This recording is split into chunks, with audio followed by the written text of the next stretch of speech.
This is a sample from Colby Gray's new book. You can read the entire series on Amazon using the links below. Subscribe here on YouTube for updates about new and upcoming book releases only from Colby Gray. He shifted so he could see her face, keeping his shoulders low. Nara nodded, her fingers trembling as she drew a circle in the dirt with chalk. She brought the chalk out from a small pouch and held it like a tool, not a weapon, pinched between thumb and forefinger.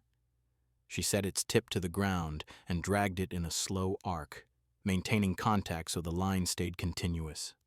The dirt gave way to gritty stone in places, and she adjusted her pressure to keep the chalk from snapping, going over rough spots twice to reinforce the mark.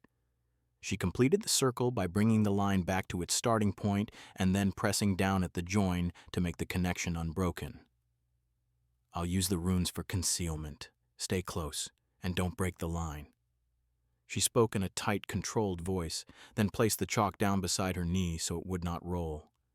She pressed her pendant to her lips and began whispering, her violet eyes fixed on the glowing sigils above her palm. The pendant's chain slid over her fingers as she lifted it. She held it there for a beat, then lowered it and opened her left hand. Her right hand hovered above the left, and she traced the first rune in the air with her index finger, drawing it stroke by stroke as if writing on an invisible surface. Each line ended with a small pause, and she began the next line from a precise point, building the symbol with care. Light flickered across her sheer dress as she traced the runes in the air, sweat forming on her brow. The fabric clung in places where moisture gathered, outlining her torso beneath the thin material in the shifting light. She did not wipe the sweat away. Her focus stayed locked on the space between her hands, where the sigils formed.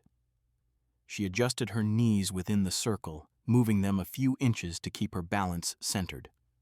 When the first rune finished, she moved to the next, changing the angle of her wrist and drawing a new pattern with the same deliberate precision, her whispering continuing without a break.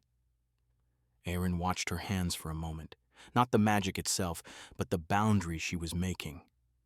He looked at the chalk circle, then at the space around it, gauging how close he and Kayla could stay without stepping on the line. He shifted his foot back from the edge by a fraction, making sure his boot sole did not scuff the chalk. Colby Gray's books are available for purchase on Amazon and Kindle Unlimited. He releases new books every month.